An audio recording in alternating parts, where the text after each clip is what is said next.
10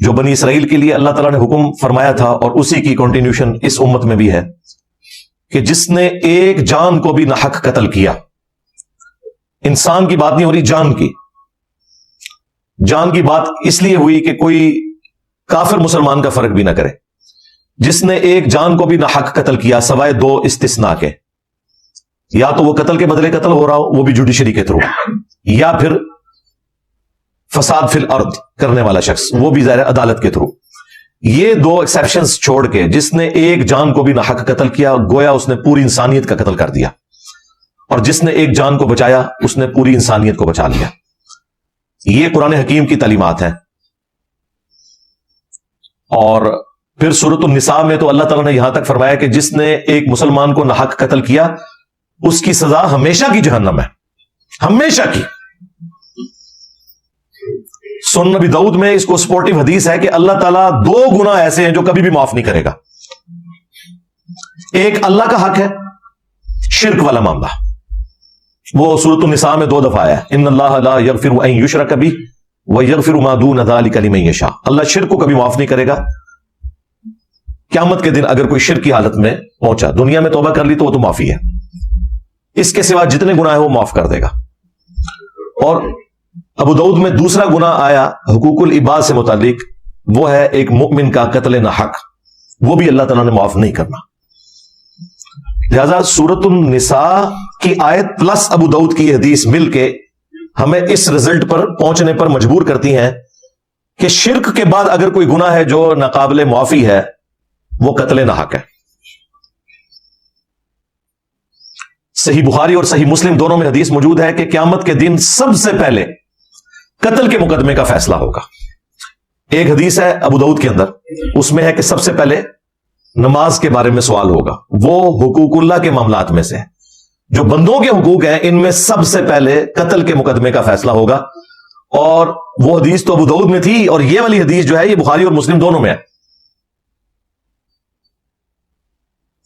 پھر جامعہ ترمذی میں اور سنن ابن ماجہ میں حدیث موجود ہے کہ نبی صلی اللہ علیہ وآلہ وسلم نے فرمایا کہ کعبے کی حرمت اپنی جگہ ہے، لیکن ایک مؤمن کی حرمت اللہ کے نزدیک کعبے سے بھی بڑھ کر ہے، اس قدر بڑھ کر ہے کہ جامعہ ترمذی میں ایک روایت ہے، اس کی سند میں کلام ہے، لیکن اسے سپورٹیو حدیث بخاری کے اندر موجود ہے کہ نبی صلی اللہ علیہ وآلہ وسلم نے فرمایا اگر زمین و آسمان کی ساری مخلوقات مل کے ایک مؤمن کو ناحق قتل کر دیں تو اللہ تعالیٰ اس چیز کی پرواہ نہیں کرے گا کہ ساری مخلوقات ایک طرف ہیں، پوری کائنات کو اللہ تعالیٰ جہنم میں پھینک دے گا ایک مؤمن کے قتل ناحق کے بدلے میں۔ اور بخاری میں حضرت عمر کا وہ فتویٰ موجود ہے، جب انہیں پتا چلا کہ گاؤں کے کچھ لوگوں نے مل کے ایک مسلمان کو ناحق قتل کیا ہے تو سیدنا عمر نے فرمایا کہ اگر یہ پورا گاؤں بھی اس قتل میں ملوث ہوتا میں پورے گاؤں کو قتل کروا دیتا، قتل کے بدلے قتل میں۔ ظاہر ہے اس میں تو زندگی چھپی ہے، وَلَكُمْ فِي الْقِصَاصِ حَيَاةٌ يَا أُولِي الْأَلْبَابِ، قتل کے بدلے قتل کرنے میں انسانیت کی زندگی چھپی ہوئی ہے، اللہ تعالیٰ یہ فرما رہا ہے تاکہ تم بچ جاؤ۔ باقی گناہوں میں تو کہا گیا کہ ایک دوسرے کو معاف کر دو، لیکن قتل کے مقدمے کی پیروی کا حکم ہے کہ قتل کے بدلے قتل کروایا جائے عدالت کے تھرو۔ یہاں معافی کو ڈسکریج کیا گیا، اگرچہ ایک آپشن سورۃ النساء میں اللہ تعالیٰ نے چھوڑ دیا کہ اگر ورثاء معاف کرنا چاہیں، لیکن اللہ تعالیٰ اس کو پسند نہیں کرتا کہ قتل کے بدلے قاتل کو معاف کیا جائے، بلکہ اس کو سزا دی جائے، جس طرح آپ سعودیہ میں دیکھتے ہیں ہوتی ہے۔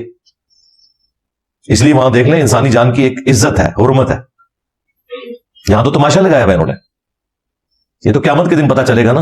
جامعہ ترمذی میں سنن نبی داؤد میں حدیث ہے کہ قیامت والے دن مقتول اپنے قاتل کو پیشانی کے بالوں سے پکڑ کے گھسیٹے گا، اس حال میں کہ اس کی اپنی رگوں سے خون بہ رہا ہوگا، وہ خون تازہ ہو جائے گا، اور مقتول نے اپنے قاتل کو پکڑا ہوگا گھسیٹتا ہوا اللہ تعالیٰ کے عرش کے پائے کے پاس پہنچ جائے گا اور کہے گا یا اللہ آج مجھے انصاف چاہیے کہ اس نے مجھے کیوں ناحق قتل کیا دنیا کے اندر۔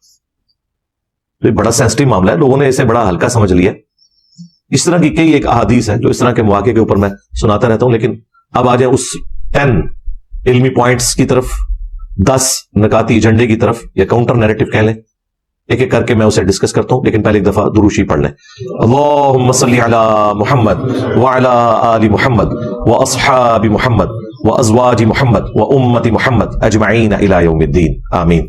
علمی پوائنٹ نمبر 1، اگر ہمارے ملک میں یہ بسنت اور پتنگ بازی والا معاملہ اتنا ہی ناگزیر ہو چکا ہے کلچر کے نام کے اوپر، یا ایک لوگوں کے لیے انجوائمنٹ کے طور پر، ہم اس کے اوپر کوئی شریف فتویٰ نہیں لگاتے. میں ان مولویوں کی طرح نہیں ہوں کہ اسے وہ کسی ہندوانہ رسم سے جوڑ کے تو کوئی فتویٰ بازی کرنا شروع کرتے ہیں. وہ معاملات جو ہے نا وہ ان لوگوں کی جذباتی ڈاکٹرن ہے، ہر چیز کو کسی کے ساتھ جوڑتے ہیں. ظاہر ہے یہ باقی گیمز کی طرح ایک گیم ہے، تو اس کے آداب ہیں کھیلنے کے. جس طریقے سے آپ کرکٹ کھیلتے ہیں تو اس کے آداب ہیں. اب یہ تو بڑا ظلم ہے کہ آپ اگر محلے کے اندر ایسی جگہ کے اوپر کرکٹ کھیلنا شروع کر دیں ہارڈ بال کے ساتھ کہ جہاں پہ کسی کی ڈیتھ بھی ہو سکتی ہے، شاٹ لگانے کے بعد کوئی شیشہ ٹوٹ جاتا ہے، یا کوئی اور کسی بچے کے سر پہ وہ اتنا وزنی بال لگ جائے، وہ تو بڑے بندے کو بھی لگ جائے کن پٹی کے اوپر، تو ڈیتھ ہو سکتی ہے. تو یہ تو بڑی زیادتی ہے. اس کی وجہ سے کرکٹ تو غلط نہیں ہوگی، آپ نے اسے کنٹرول انوائرمنٹ میں کھیلنا ہوگا.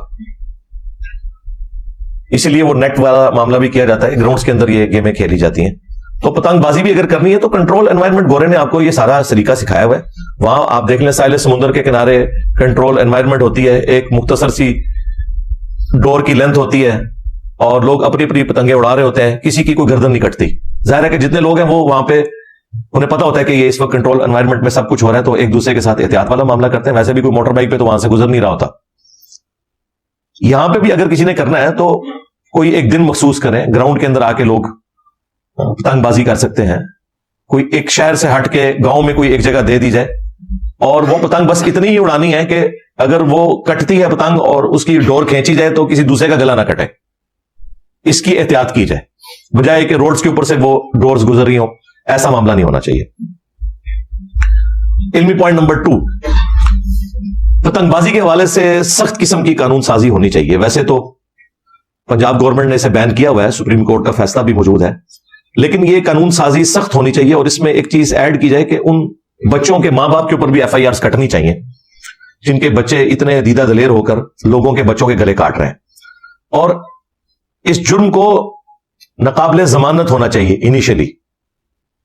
ویسے تو قابل ضمانت زیادہ تر جرائم ہوتے ہیں اور اس کے بعد پھر وہ صلح صفائی کی طرف بھی معاملات چلے جاتے ہیں. یہ ناقابل ضمانت ہونا چاہیے. جب تک اسٹیبلش نہ ہو جائے کہ اس نے یہ جرم کیا یا نہیں کیا، اس کے بعد سزا بھگت نہ لے، اس کو باہر نہیں آنا چاہیے. اور ان کے ماں باپ کو بھی اندر گھسایا جائے. پھر کوئی ماں باپ غلطی سے بھی اپنے بچوں کو گھر کی چھت کے اوپر چڑھ کے یہ کام نہیں کرنے دیں گے. ظاہر ہے یہ ماں باپ کو تو پتا ہوتا ہے گھر کی چھت کے اوپر کیا ہو رہا ہے، اداروں کو نہیں پتا ہوگا، سی سی ٹی وی کیمرے سے آپ بچ جائیں گے، لیکن ماں باپ کو تو پتا ہے کہ ان کے بچے اوپر چڑھ کے چھت کے اوپر کیا کر رہے ہیں، لوگوں کے بچوں کے گلے کاٹ رہے ہیں. لہذا ماں باپ کے اوپر بھی اس حوالے سے ایف آئی آر کٹنی چاہیے، انہیں بھی سزا ہونی چاہیے. علمی پوائنٹ نمبر 3، جو لوگ سریعام یہ پتنگ اور ڈور بیچ رہے ہیں، ہر محلے میں، ہر شہر میں، گاؤں میں ایسے لوگوں کا پتہ ہوتا ہے، اداروں کو بھی پتہ ہوتا ہے، اس کے باوجود انہیں پکڑا نہیں جاتا. بیچنا ہے تو مخصوص دنوں میں مخصوص دکانیں ہوں جنہیں گورنمنٹ لائسنس ایشو کرے، اور مخصوص جگہ ہو جہاں پہ جا کے اڑانا ہے. یعنی وہ ساری چیزیں اس کے ساتھ جڑی ہوئی ہیں. یہ پورا سال اس طریقے سے پتنگ کا بکنا، ڈوروں کا بکنا، یہ آپ سمجھ لیں ایک قتل کرنے کے ہتھیار ہیں جو آپ لوگوں میں بانٹ رہے ہیں کہ جا کے لوگوں کی گردنیں اتاری جائیں. علمی پوائنٹ نمبر 4، اور وہ یہ ہے کہ ماں باپ اپنے بچوں کی ایکٹیویٹیز کے اوپر گہری نظر رکھیں، کیونکہ ماں باپ سے زیادہ اپنے بچوں کو کوئی نہیں بہتر جانتا. انہی سے رقم لے کے یہ ساری ایکٹیویٹیز پرفارم کی جاتی ہیں. ماں باپ کا یہ کام ہے کہ اگر ان کے گھر کے اوپر ان کے بچے باقی بچوں کے ساتھ مل کر یہ ایکٹیویٹی پرفارم کر رہے ہیں، اونچی آواز میں انہوں نے ڈیک لگائے ہوئے ہیں اور یہ ایک پورا معاملہ لے کے چل رہے ہیں، انہیں خود ہی منع کر دینا چاہیے، بجائے یہ کہ وہ کسی کے ماں باپ کو تکلیف پہنچائیں کسی کا گلا کاٹ کے. نہ گلا کاٹنے والے کو پتا ہو کہ یہ گلا میں نے کس کا کاٹ دیا، اور نہ جس کا کٹ رہا ہے اسے پتا ہو کہ میرا گلا کس نے کاٹا اور کیوں کاٹا. تو ماں باپ کو اسپیسیفکلی اپنے بچوں کی ایکٹیویٹیز کے اوپر اس حوالے سے نظر رکھنی چاہیے اور وہ خود ہی انہیں منع کرتے ہیں. علمی پوائنٹ نمبر 5، ریاستی اداروں کا یہ کام ہے کہ وہ کوئی کوئک ریسپانس فورس بنائے، ایسی جس طرح 15 ہے، 1122 ہے، یا 15 کو بھی اس کام کی ذمہ داری اضافی دی جا سکتی ہے کہ جہاں کہیں کوئی پتنگ بازی ہو رہی ہے وہاں سے فون آئے کہ جی ہمارے محلے میں فلاں گھر میں لوگ پتنگ اڑا رہے ہیں، اور فوراً پولیس وہاں پہنچے. ویسے ہمارے جیلم میں تو پنجاب پولیس نے بڑا اچھا کام کیا، وہ تو باقاعدہ